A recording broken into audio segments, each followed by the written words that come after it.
Hi, and welcome to Deep Leadership. I'm your host, John Rennie. Today, I'm joined by Dr. Britt Yamamoto. He's an educator, entrepreneur, and author who connects agricultural wisdom with leadership. Drawing on his experiences farming in Japan and California, he developed the concept of soil based leadership, which is the idea that leaders must cultivate the right conditions for employee growth, transformation, and well being. Now, this is a unique way to look at leadership that'll help you become an even better leader. I love this conversation. I know you will as well. So, are you ready to dive in? Let's get started.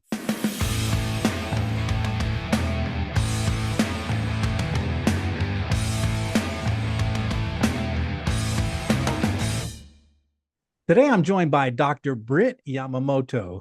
Britt is an educator, entrepreneur, and author whose work weaves together agricultural wisdom, cultural roots, and a global perspective. He is a fourth generation Japanese American, and his outlook is shaped by seasons spent farming in Japan and California, where he came to see that many of life's essential truths, patience, care, adaptability, are found in the soil. He is the entrepreneur behind perennial and root spring initiatives that invite people to move through the world with greater purpose, presence, and awareness. His books, The Soil of Leadership and the Hyaksho Way, offer a grounded Hyaksho. path for those drawn to live more expansively, attuned to the rhythm of the land, culture, and self. A Fulbright scholar with a PhD in geography, Britt is also a clinical associate professor at the University of Washington, where he has spent more than 2 decades designing spaces for reflection, connection, and leadership learning across continents and communities. And I'm excited to have him on the show to learn more from his unique perspective. So, Britt, welcome to the show. Thanks for having me, John. Glad to It's be good to here. meet you. And I messed up on the name of your second book. I knew I would, and I apologize. So, tell us what the right pronunciation for your second book is. We would say the Hyaksho way. Hyaksho Way. All right. Yeah, So not very bad. good. I love it. And it's an honor to meet you. Again, one of the purposes of this podcast is to give people different perspectives on leadership. And your perspective, when I read about what you do, is completely unique, completely different. So, let's just get started with that. So, what makes your perspective unique Mm, about leadership, and how does it where did you kind of develop some of these thoughts and ideas about leadership? yeah, well, thanks for the question. So maybe I'll start with just a story. And this story really informs where all of that came from. Um, Despite the fact that farming really has informed my approach to leadership for so long now, I did not grow up with agriculture as a very present part of my life. As a fourth generation Japanese American, my grandparents were farmers, but as many grandparents wish for their children, if certainly their grandchildren, they seek for them to move off the farm. Yeah. And to certainly when it comes to small truck farming kinds of operations. And so farming was not something that was encouraged in the household to go on and become a farmer. So it wasn't until I was a young adult where, at that time, I was very clear that I wanted to be an educator, but the way I was going to do that was through connecting people to ecological systems, to the land, and so on. But I realized that I knew very little about one of the fundamental parts about how we relate to our natural surroundings, and that's how we produce and consume our food. So that was really what led me to want to learn about farming. And of course, that led me down um, a long path learning more about my family's history as well. But what that really initiated was a trip to Japan, where I had really never visited, although I Mm, was actually born there. My parents were working for the U.S. military on an Air Force base, Tachikawa Air Force Base, just outside Tokyo. And so I was born there. I was only there for a few months before they returned to the US. So when I traveled there in my early 20s, it was both the second time that I had been there, but really the first time for me yeah. in terms of a real a personal act. So I made the trip, found this farm that I could live and work and learn at. And This was not in like the Tokyo area. This was in the southern part of Japan. So it took me quite a while to get there from at that time where I was living, California. And I arrived very, very early in the morning, probably about 3 in the morning at this farm. So I couldn't see where I was and was asked, was told that I needed to wake up at 5 o'clock to get ready for the day. And didn't sleep at all, of course, just fueled with adrenaline and, kind of blurry with jet lag and so on. So I woke up that next morning and the main farmer greeted me. And the first thing we did was we walked out into the fields. And this was October in Japan, where everything is just bursting with color and blooming and insects everywhere and smells and tastes and so on. So we walked out in the middle of this field and I was just taking all of it in and had prepared, of course, knowing that I was going to this sustainable farm where they were applying more traditional farming practices and so on. So I had done some studying, even though I had no knowledge of farming.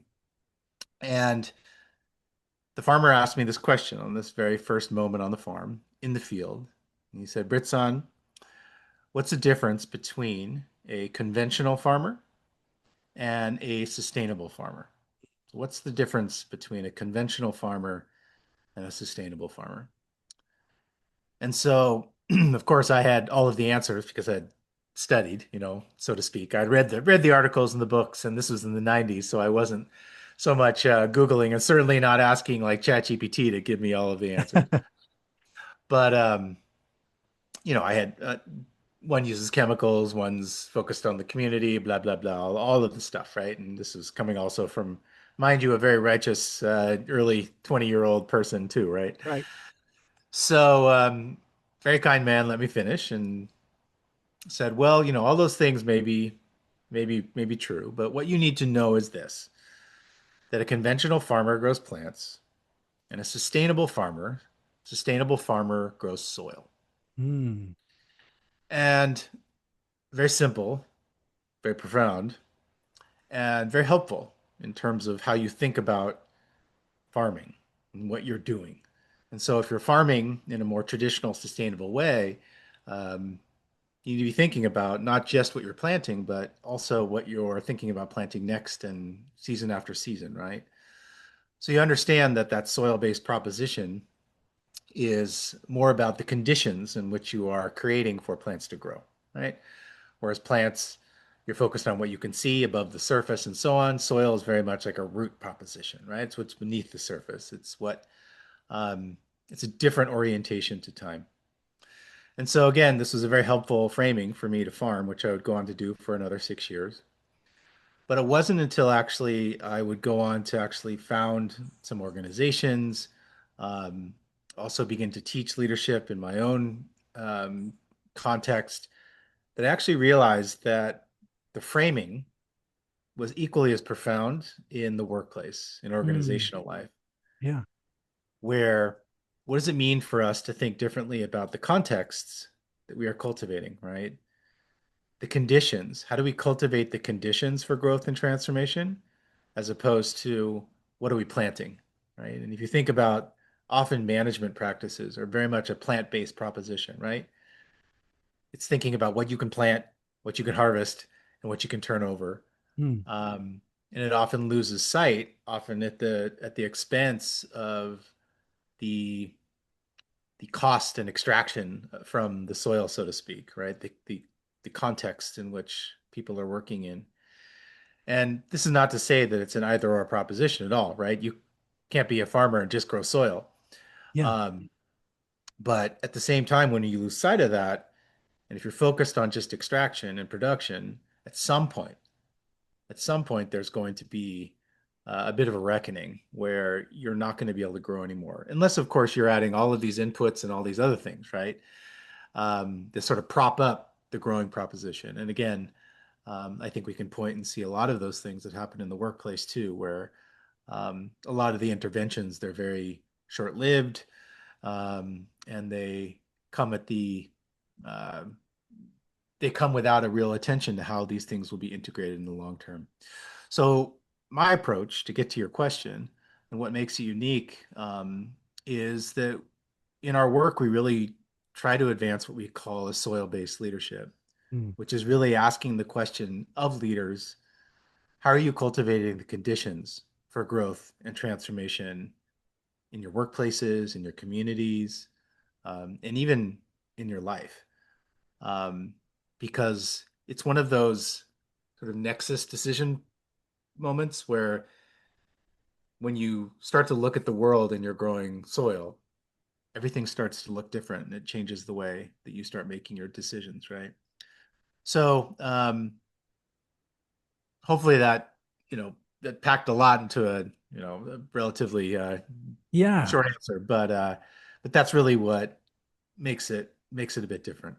I love it. I love it because I think it's funny because, when I think of what you're talking about, the soil is in a way, when you were talking about, I was imagining the people and the culture of an organization, right? And if you're cultivating that in the right way, you're going to have results year over year over year, right? You're Mhm. going to be producing good results if you take care of the conditions, and in my mind, I'm thinking culture and Yeah. people, but there's probably other elements to it, but that's sort of what I first thought of. And then I think of like, I spent 22 years in corporate, where I saw a lot of artificial fertilizers being applied just to sort of make the numbers, get Hmm. the yield, the plants for that season with no thought of next season, right? And That's no right. thought of, in the future. And so I really see that where that makes a lot of sense in that, Mhm.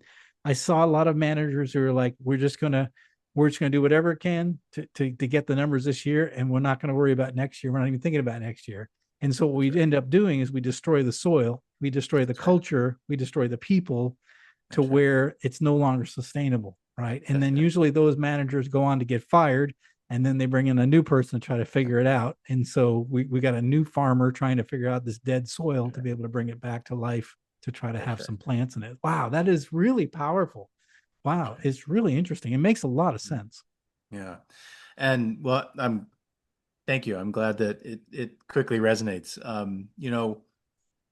One of the things that I believe in that we had really advance in our work, we have this saying called story before strategy. Hmm.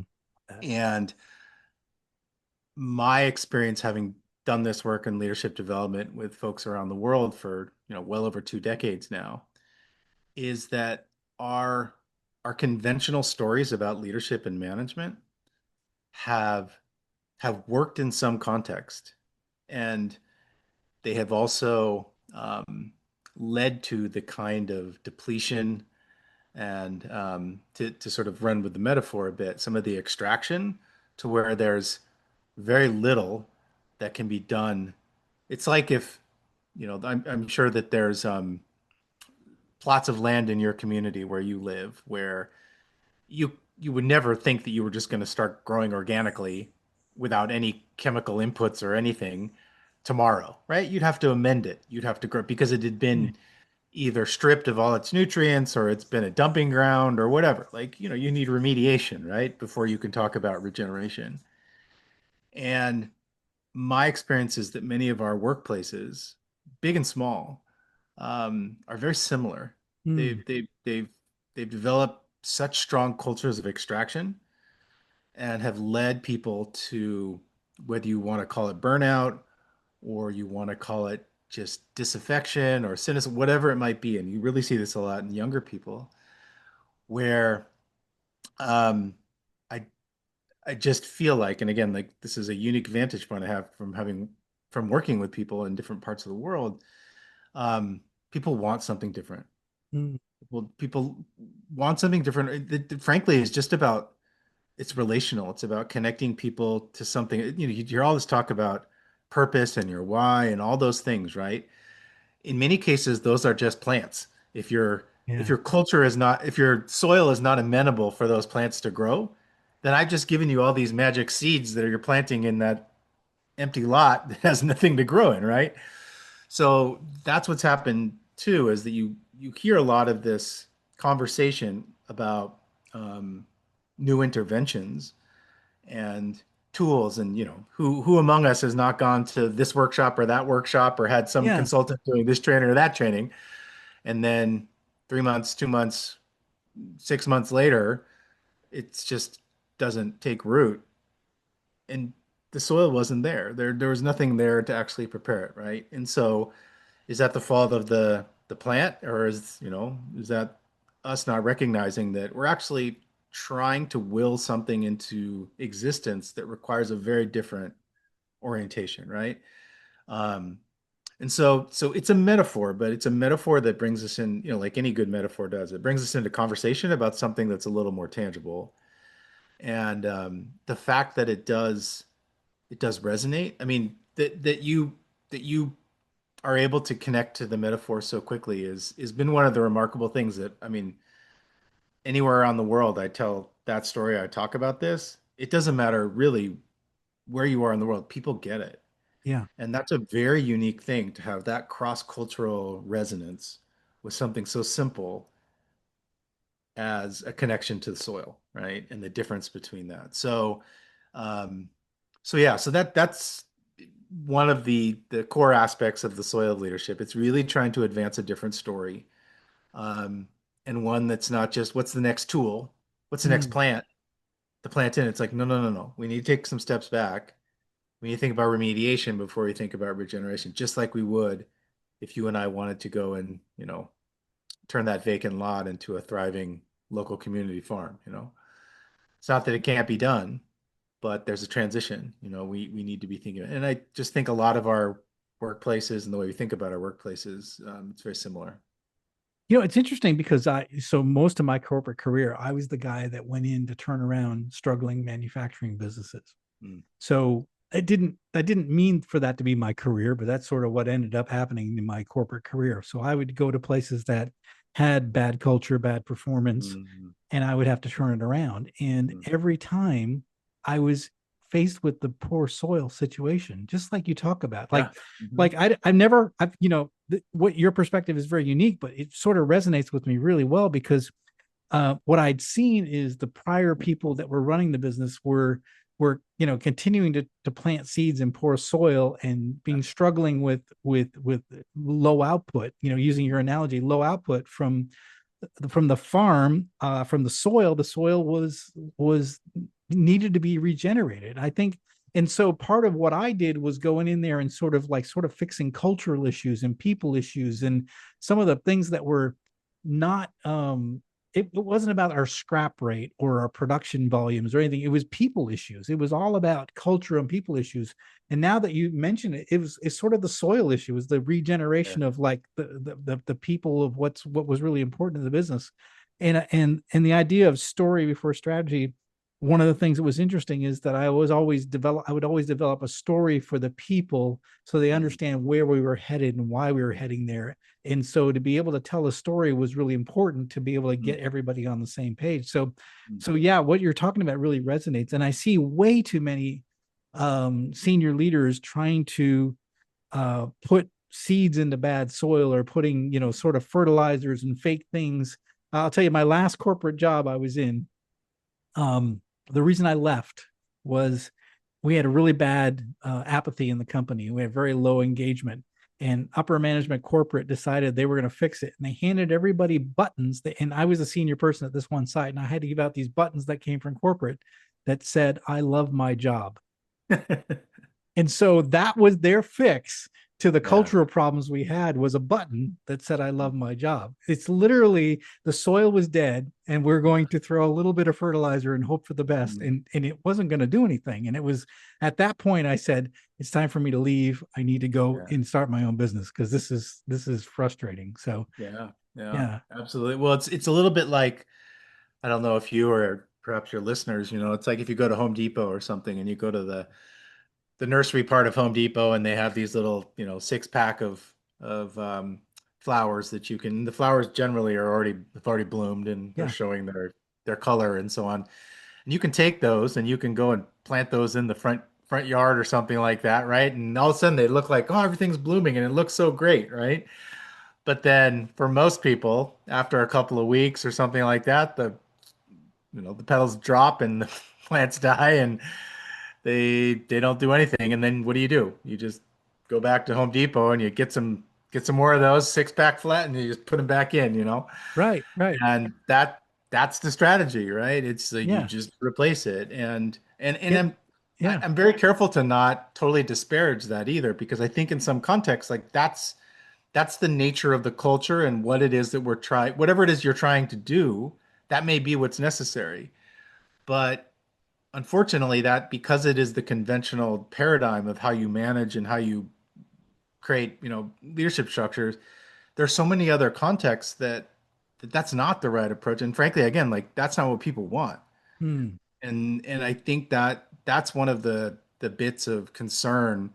You asked earlier about sort of what leadership is for. I think part of what leadership is, the necessary part of leadership is to create a new story. And Yeah. partly to create a new story is because my experience is that people want that. Hmm. People want to feel connected to what they're doing. People want to feel connected to a greater why of what we're trying to do, even if they don't totally understand all the bits, and their contribution to it is meaningful if they can understand and feel connected, if the soil is there, right? Yeah.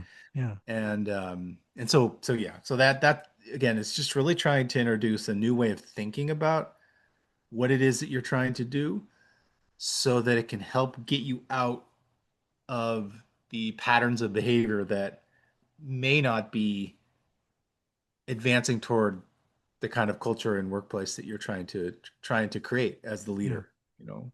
So what do you do? So, it got me thinking about, so how, so many of our listeners maybe they've taken over a department or a plant, or maybe even their own, taken over a business. And maybe they look around and they see depleted soil. They see prior management has burned out everything with respect to people, culture, systems, and people are apathetic. They're no longer engaged. And so taking this soil analogy, where should they start in Mhm. sort of, remediating and regenerating this culture, this soil, to be able to produce good fruit again? Yeah, no, it's a great question. Well, I think the first suggestion might be just even understanding that before if Yeah. you do have the ability to make a decision on whether or not you want to take that position, um, would be that you understand that going in, Mm. right?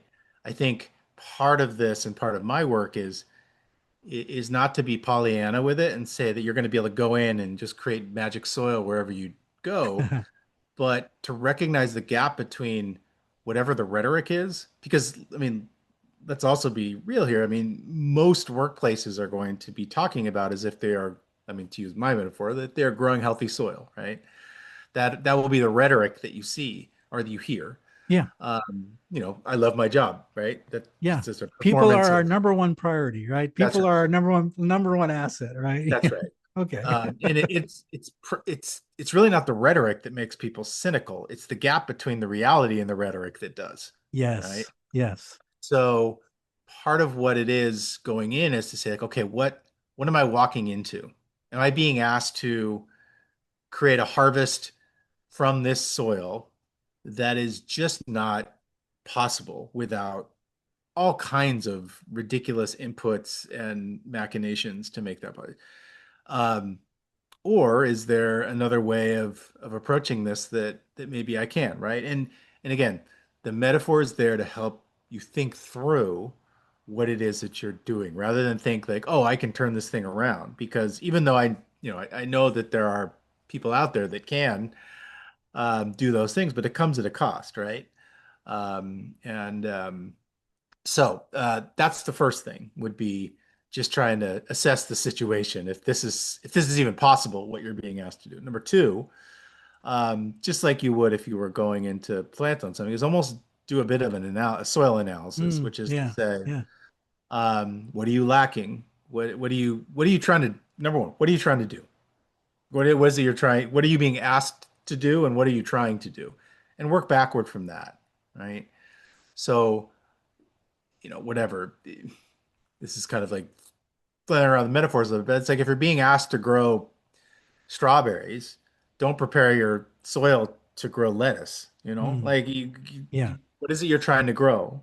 And align your approach accordingly, right? So it's that soil analysis. And and again, like what's the story that you're trying to get people to understand, you know? And it it sounds very simple, and of course it's very complicated. And Yeah. you know, add two people, it's just complicated. Never mind if you've got like 200 or something. Um, but I think my experience is that it's more common than not that people kind of get thrown into these things and they're just kind of flailing around, and like the Yeah. leaders or the managers, and it's just like, how do I Yeah. turn this around? I gotta cut costs, I gotta fire these people, I gotta do these things, and that may be right, but without the kind of sense of like, what is it you're trying to plant? And just, take a beat, analyze what's there. And that comes with experience, right? Hmm. I'm sure that the way you approach that turnaround work in your 10th year was very different than in your first 6 months, right? So, Yeah. Yeah. um, so in my work, we advance a lot of work around reflective practice and awareness building, and um, trying to, again, kind of like get people off the over attachment to this sort of tools based approach to leadership and management, which is necessary and it works, but um, is limited. Hmm. It's very limited, and so I think that that's one of the um, really necessary aspects of what we call in our work, we call it leadership 3.0, which is really this approach that prioritizes reflection and awareness building, something we call social construction, and that also prioritizes well-being as a piece around leadership practice. Um, so anyway, yeah, it's really trying to start with that story though, to help people understand how to align whatever strategies they want to apply, um, to advance that story. Yeah. Yeah. That makes a lot of sense. When you talk about soil analysis, under this analogy, I think about one of the things I've learned over the years that's been effective is, so if I go into a new operation, what I do is I try to talk to as many people as possible, certainly all the key people, but as many people as possible in one-on-one sessions, and I ask three questions, and I say, what's going wrong here? What's not Mm, working out? What's going well here? Right. So mm, those two questions. Then I say, if you were in my shoes, right? If you were the new CEO coming in, or the new plant manager, the new general manager, what would be the first thing you would do? And so I'd mm, ask that question, the same question, to every person I met with, and I would keep really good notes, and I would put that together.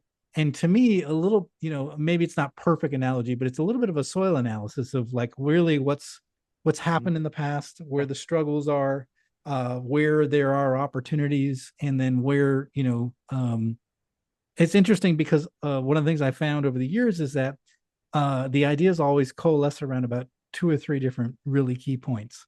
And Mm. then as a leader, I take action on those two or three key points, and then suddenly I'm thought of as a leader that's listening and taking action That's right. towards, things that are important. And they're like, how did he know? Well, actually, I asked. I did the Mm. soil analysis, right? I actually That's right. spent time studying the soil before I, took action. And I think a lot of managers come in and they say, overtime's too high, I'm going to cut overtime, but they don't really do Mm. the soil That's right. analysis first before they make That's right. sort of decisions, right? Does that make any sense?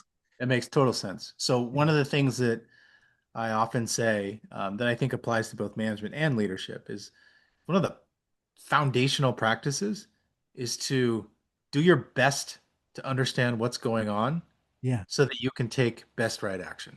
Yeah. Knowing that whatever you choose to do is is partially informed, may very well be a decision you look back on and you think, "Oh, that was a wrong decision." Because Yes. you're always working with partial information. Yeah.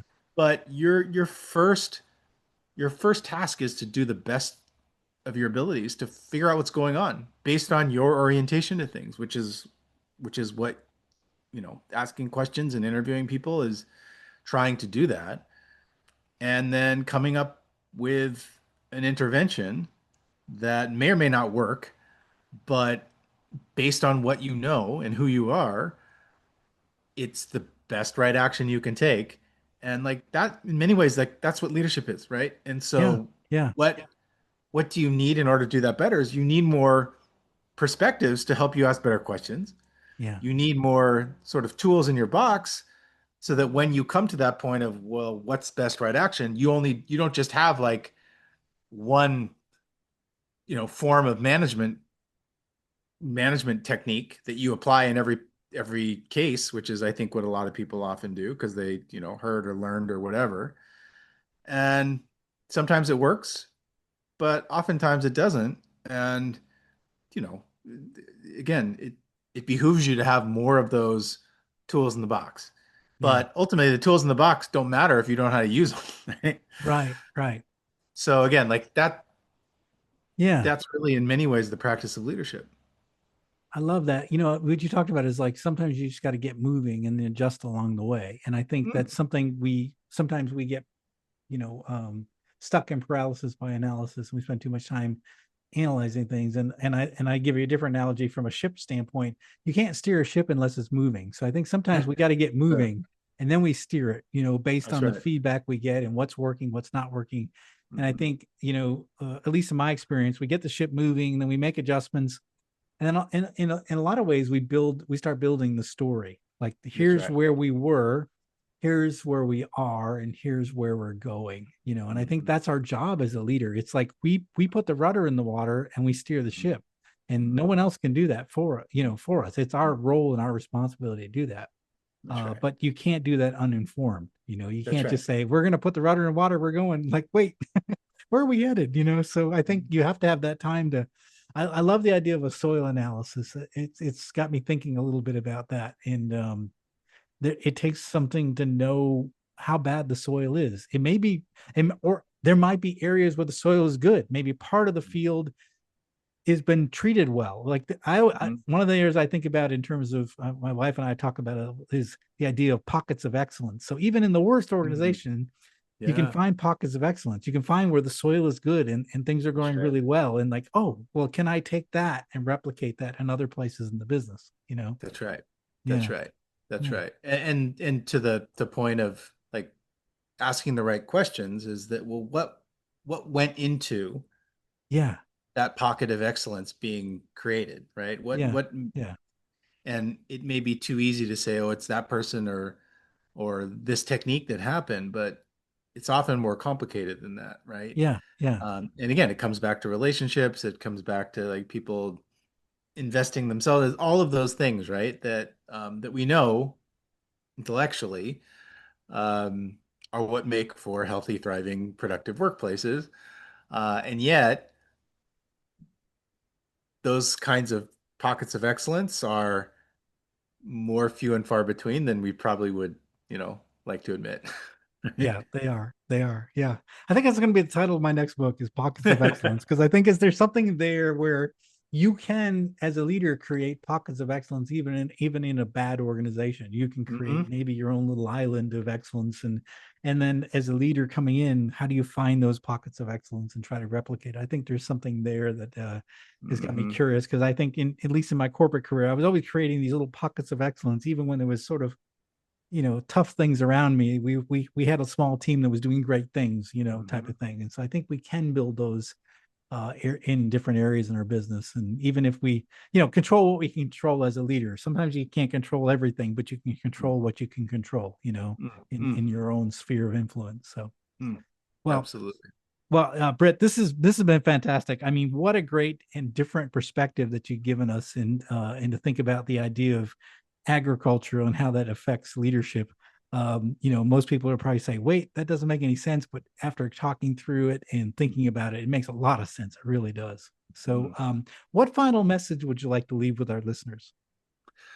Well, as I briefly mentioned, our my work has really prioritized well-being as a core principle in leadership practice, and this has been something that has been very central for the last 15 years, but certainly coming out of COVID even more Mm. with the way people um, talking more about whether it's burnout or mental Yeah, health or just many of the ways that COVID sort of really brought to light some of the challenges of working.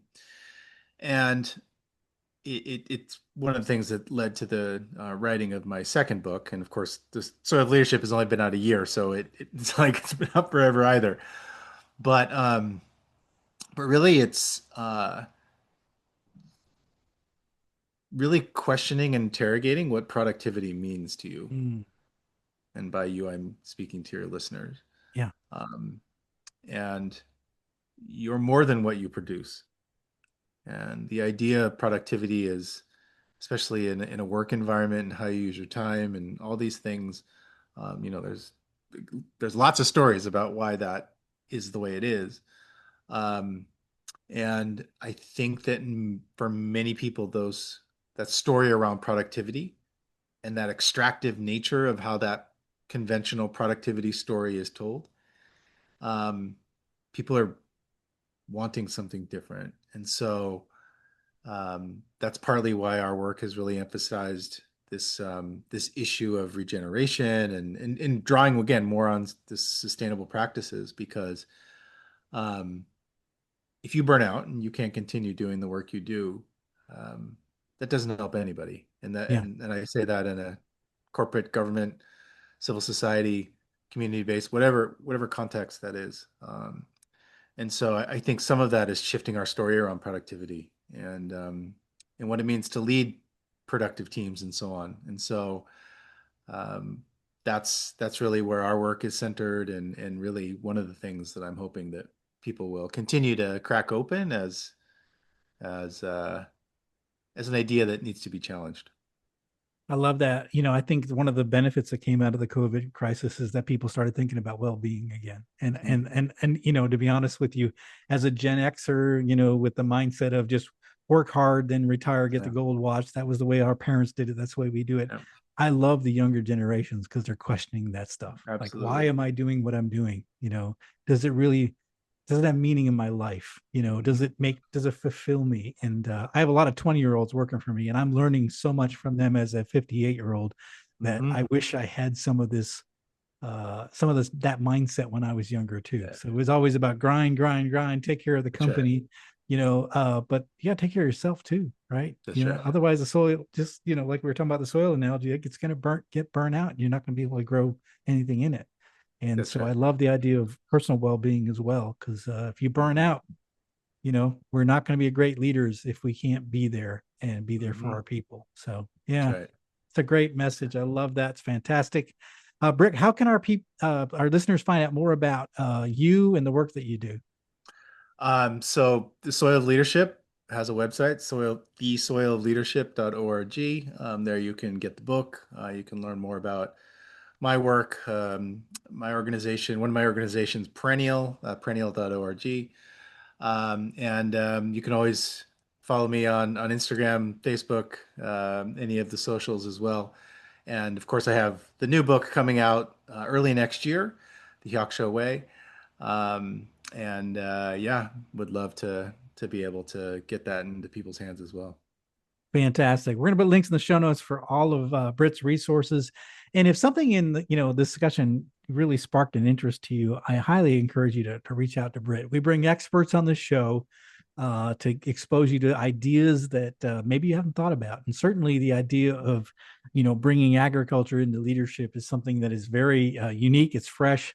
And Britt can add a lot more insight into it if you have a discussion with him than we could do in just a half hour. So I highly encourage you to follow the links in the show notes or below, either in our YouTube or in the audio here. Look at those show notes, follow those links, and you're going to find out more. And reach out to Brett. He's the expert. He's the one that's going to help you along this journey. So I highly encourage you to do that and pick up the Soil Leadership. You want to have a unique leadership book that you've never read before, you've never thought about. It's not your same old leadership book. This is going to be one from a completely different perspective. And I highly encourage you to think about leadership from different perspectives if you want to be an effective leader. So, Britt's got a great book out. I highly encourage you to follow that link that we have and get that book, add it to your reading list, and you're going to be a better leader. So, Britt, I want to thank you for coming on the show. Thank you for sharing your unique perspective on leadership. I think we all learned something today, and I really appreciate your time. No, thank you, John. I had a great time. Fantastic. Well, thanks again. Well, that is it for today. Thank you for listening to Deep Leadership. If you like this podcast, please subscribe and share so we can continue to build a world with better bosses. Until next time, this is John Rennie saying take care and lead well.